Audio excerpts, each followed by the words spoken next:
ঢাকায় March for Gaza নিয়ে এক প্রশ্নের জবাবে যুক্তরাষ্ট্র বলছে বাংলাদেশের ভবিষ্যৎ বাংলাদেশি জনগণই নির্ধারণ করবে।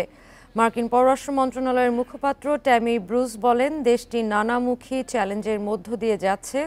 এসব সমস্যা কিভাবে মোকাবেলা করবে সেটি তারাই ঠিক করবে। বান্ডেল থাকলে প্রতি সেনমানিতে টাকা বাঁচবে। বিকাশ সেনমানি বান্ডেল কিনে জিতুন প্রতি লেনদেনে। সংবাদ সম্মেলনে এক সাংবাদিক বাংলাদেশে প্রতিবাদ বিক্ষোভ, ইসলামী চরমপন্থার উত্থান এবং ওসামা বিন লাদেনের ছবি প্রদর্শন নিয়ে প্রশ্ন করলে ব্রুস জানান, বাংলাদেশের পরিস্থিতি নিয়ে যুক্তরাষ্ট্র সচেতন। ওয়াশিংটন এসব বিষয়ে গুরুত্বের সঙ্গে বিবেচনা করছে উল্লেখ করে তিনি বলেন, এসব পরিস্থিতি মোকাবেলা স্থানীয় কর্তৃপক্ষের এখতিয়ারের মধ্যে পড়ে।